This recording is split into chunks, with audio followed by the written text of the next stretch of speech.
Maka, kalau memang serius berantas korupsi, RUU perampasan aset perlu segera disahkan. RUU perampasan aset itu memang inisiatif dari pemerintah dan terus kita dorong agar itu bisa segera diselesaikan oleh DPR. Dan ini prosesnya sudah berjalan.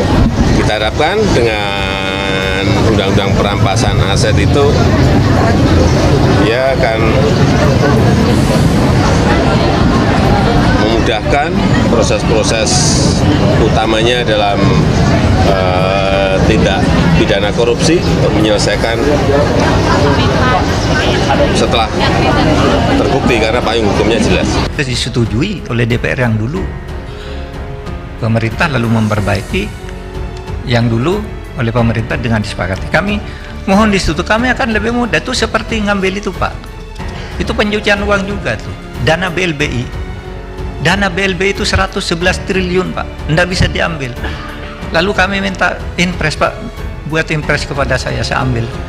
Nggak, ya berhenti berdebat, saya ambil dulu nanti ke pengadilan kalah nggak apa-apa. Dapat sekarang ini 29,9 triliun. Ada yang kalah di pengadilan 2 tapi tidak menggugurkan hutang, tapi ya karena pencucian uang. Pak Mahfud tanya pada kita, tolong dong undang-undang perampasan aset dijalanin. Republik di sini ini gampang Pak, saya ini lobbynya jangan di sini Pak. Ini Korea ini semua menurut bosnya masing-masing. Di sini boleh ngomong galah Pak.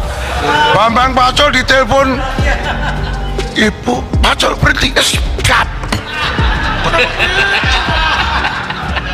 Ini laksanakan Pak. Harusnya hakim mempunyai mindset bahwa dakwaan dari JPU itu langsung dikuatkan dengan tidak mampunya si terdakwa membuktikan bahwa itu berasal dari kegiatan yang sah. Sebetulnya seperti itu yang harus dilakukan. Jadi dalam hal TPPU saya kira untuk aparat penegak hukum di Indonesia ya, mulai dari penyidik, JPU dan hakim itu harus betul-betul memahami betul untuk apa sih kita ada TPPU. PD Perjuangan sangat jelas, apalagi sejarah menunjukkan PD Perjuangan ini kan lahir sebagai suatu antitesa dari pemerintahan Orde Baru yang syarat dengan KKN, korupsi, kolusi, dan nepotisme. Itulah roh yang ikut mendorong lahirnya PD Perjuangan. Undang-undang KPK itu juga lahir pada masa pemerintahan Ibu Megawati Soekarno Putri. Partai mendorong seluruh kader partai dengan instruksi resmi sejak 5 tahun yang lalu, bahkan lebih, untuk mengintegrasikan dengan sistem perpajakan, untuk mengedepankan transaksi non tunai, sehingga partai mendorong secara aktif. Jadi 2 presiden pernah nanya sama saya, pembatalan uang kartal sama ini RUU ini yang mana ya Pak Presiden?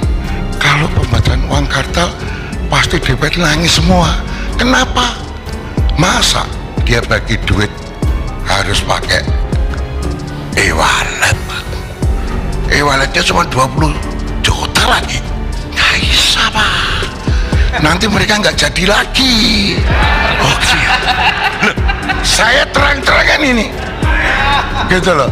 Mungkin perampasan aset bisa, tapi harus bicara dengan para ketum partai dulu. Kalau di sini nggak bisa. Teori saya, jadi permintaan jenengan langsung saya jawab, Bambang Pacul siap kalau diperintah.